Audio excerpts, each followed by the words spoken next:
अस्सलाम वालेकुम, this is doctor Bashir Gulzar, clinical oncologist. आज हम एक अहम टॉपिक पे बात करेंगे और वो है कि कैंसर के पेशेंट्स जो जिन्हें स्टमक का कैंसर यानी कि मैदे का कैंसर होता है, वो वाले पेशेंट्स किस तरह से प्रेजेंट करते हैं और उनके साइन एंड सिम्टम्स क्या होते हैं। सबसे पहले तो ये बात ज़हनशी रहे कि जो स्टमक कैंसर के पेशेंट्स होते हैं तो mostly present at the age of 40 और अबव, यानी कि 40 साल से उम्र के जो बड़े लोग होते हैं वो मोस्टली मैदे के कैंसर के मर्ज़ में मुब्तला हो सकते हैं। इसके कुछ वजूहात हैं जिसकी वजह से एक पेशेंट या एक इंडिविजुअल को सी स्टमक या फिर मैदे का कैंसर होने का इम्कान ज़्यादा हो सकते हैं। वो उसमें से सबसे पहली जो चीज़ है वो है स्ट्रॉन्ग फैमिली हिस्ट्री। अगर एक इंडिविजुअल की फैमिली में स्टमक का कैंसर है तो उसे चांसेस 10 टाइम्स इंक्रीज़ हो जाते हैं कि उसकी अगली नस्ल में भी स्टमक कैंसर रन करेगा। ये चांसेस इंक्रीज़ हो सकते हैं। मैं ये नहीं कह रही कि खुदा न खास्ता उनकी फैमिली में स्टमक कैंसर रन होगा ही होगा, चांसेस इंक्रीज़ हो जाते हैं develop into the carcinoma of the stomach.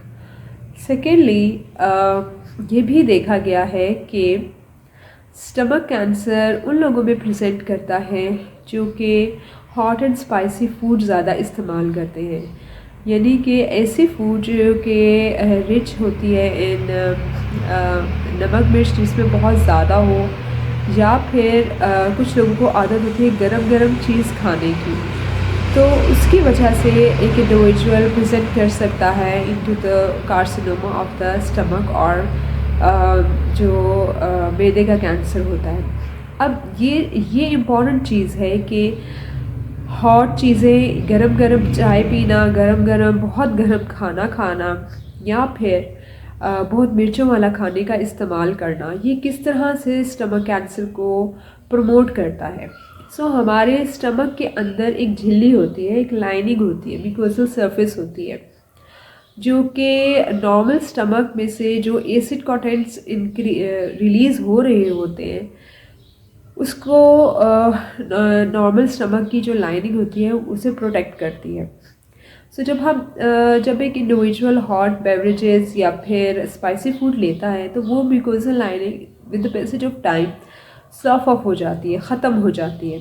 जब वो ख़त्म हो जाती है तो इसकी वजह से जो गरम खुराक या मिर्च मसाले वाले खाने हैं वो जाके डायरेक्ट स्टमक की जो नॉर्मल सेल्स हैं उन्हें अफेक्ट करना शुरू करती है, जिसके ऊपर अल्सर्स बनना शुरू हो जाते हैं। मोस्टली पेशेंट कंप्लेन करता है कि मुझे मैदे में जलन होती है, या फिर खट्टे डकार आते हैं, बदहज़मी होती है, या फिर एडवांस स्टेजेस में पेशेंट ये कंप्लेन करता है कि मुझे खाना हज़म नहीं होता, मैं खाना खाता हूँ यहाँ तक पहुँचता है लेकिन खाना उल्टी हो जाता है। ऐसी कंडीशन में एक्चुअली यही हो रहा होता है कि रैपिड ग्रोथ ऑफ सेल्स हो रही होती है, एबनॉर्मल ग्रोथ ऑफ सेल्स हो रही होती है। जब इस तरह रैपिड और एबनॉर्मल ग्रोथ ऑफ सेल्स हो रही हो तो ऑटोमेटिकली एक individual is prone to develop the cancer of the stomach. ना सिर्फ ये बल्कि ये भी देखा गया है कि जो लोग बहुत मोटे होते हैं उनमें भी स्टमक कैंसर होने के चांसेस इंक्रीज़ हो जाते हैं, बिकॉज बॉडी का जो फ़ैट है, पेट का जो फ़ैट है, उसकी वजह से बैक प्रेशर पड़ता है, जिसकी वजह से एक इंडिविजुअल को रिफ्लक्स डिसऑर्डर, डिस्पेप्सिया यानी कि खट्टे डकार आना, बदहज़मी होना, वो वाली कैफियत महसूस होती है। एक स्टमक का पेशेंट जब प्रेजेंट करता है तो मोस्टली थिन लीन होता है, बिकॉज उससे कुछ खाया ही नहीं जा रहा होता, उसकी लॉस ऑफ एपेटाइट होती है, उसे खाने का दिल ही नहीं कुछ चाहता। ना सिर्फ ये बल्कि स्टमक कैंसर के पेशेंट में ये भी देखा गया है कि स्टमक कैंसर के पेशेंट्स जो होते हैं वो एनीमिक होते हैं, उनका हीमोग्लोबिन लेवल या ब्लड लेवल बहुत कम होता है, जिसकी वजह से उन्हें ना तो कीमोथेरेपी दी जा सकती है, ना उनका कोई और फर्दर ट्रीटमेंट किया जा सकता है। स्टमक कैंसर एक ऐसा मर्ज़ है जो कि फैमिली में रन करता है, जिसका main cause is genetics, family के अंदर रन करता है। सेकेंडली, हॉट बेवरेजेस या फिर स्पाइसी फूड का इस्तेमाल करना, या फिर ओबेसिटी।